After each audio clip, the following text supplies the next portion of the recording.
Bayangkan dua negara besar Tiongkok yang GDP-nya 20 triliun dolar dengan Amerika yang GDP-nya 25 triliun dolar saling serang perang militer. Tiongkok yang merupakan negara produsen dunia nomor 1 dan Amerika negara pengendali informasi teknologi dan energi nomor 1 di dunia berperang secara militer. Akankah hal ini terjadi? Maka yang pertama-tama dilihat paling gampang adalah sifat pemimpin nomor 1-nya saja. Biden yang partainya suka perang dan sering cari perkara, mau perang dunia pertama. Demokrat partainya yang memasukkan Amerika ke perang dunia pertama di zaman Woodrow Wilson. Franklin Delano Roosevelt di perang dunia kedua. Lyndon B. Johnson di perang Vietnam, krisis ekonomi, krisis politik di tahun 98, hajar Indonesia pakai economic hitman-nya adalah era Clinton, hajar Bung Karno diganti Pak Harto, era Kennedy dan LBJ, Lyndon B. Johnson, semua dari Partai Demokrat. Sementara pemimpin Tiongkok yang doyan perang hanya Mao Zedong melawan Chiang Kai-shek sejak tahun 1928 hingga 1949, perang saudara mereka pada saat itu.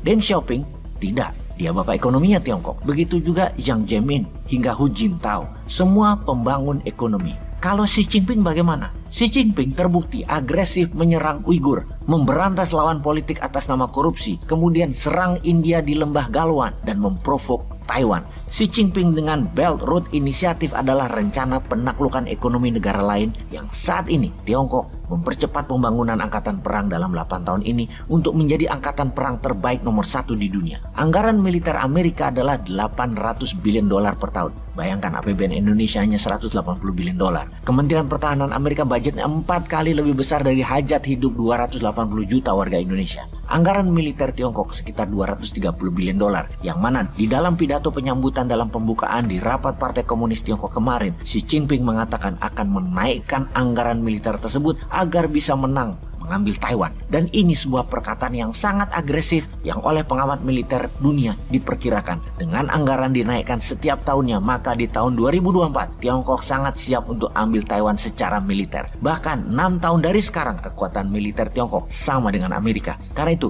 berkali-kali dalam narasi Bosman mengatakan kalau Amerika tidak serang Tiongkok di Laut Cina Selatan sekarang ini, maka akan selamanya Amerika tidak akan bisa mengalahkan Tiongkok. Di tahun 2045 Amerika adalah negara nomor 4 kekayaan GDP dunianya dan tidak akan bisa jadi nomor 1 lagi. Dua negara akan menjadi rebutan posisi paling atas adalah Tiongkok dan India. Indonesia kalau mau diperhitungkan maka era reformasi harus selesai di tahun 2024. Ganti dengan era New Mind. Kelihatannya tidak mungkin New Mind konsepnya bisa berubah. Sebuah era reformasi yang telah 25 tahun berkuasa, bahkan incumbent punya peluang masih bisa melanjutkan eranya di mana calonnya dan popularitas incumbent yang saat ini masih tinggi.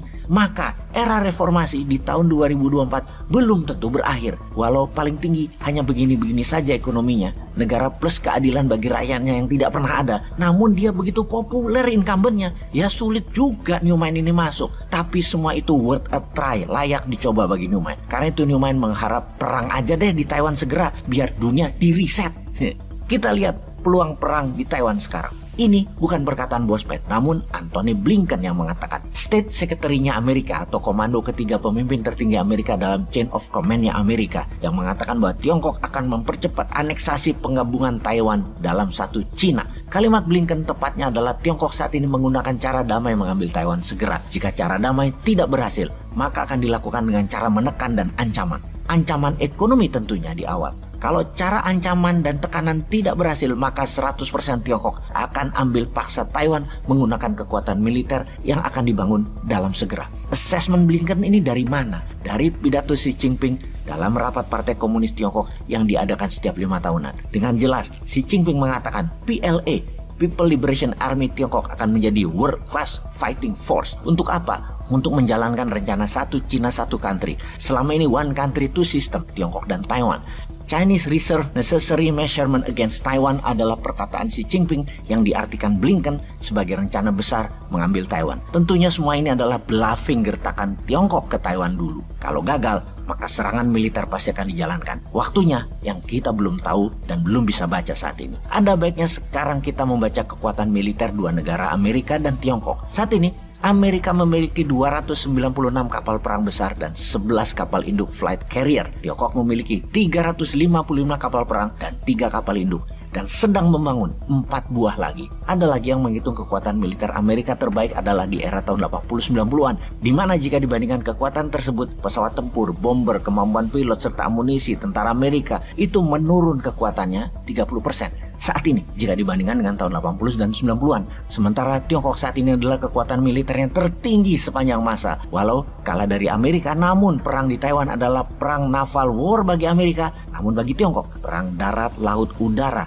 Karena jaraknya hanya 200 km selat Taiwan yang memisahkan Taiwan dari daratan Tiongkok, lebih mudah Tiongkok memenangkannya. Lalu bagi Indonesia bagaimana? Di tahun resesi, di tahun inflasi, di tahun harga-harga tinggi dan semakin mahal, ditambah perang semakin mendekat, apa rencana membuat Indonesia untuk menjadi negara nomor 1 di dunia di atas Tiongkok, di atas India, di atas Amerika di tahun 2045? Mana? Masa hanya opsinya perpanjangan jabatan atau ganti presiden doang sih?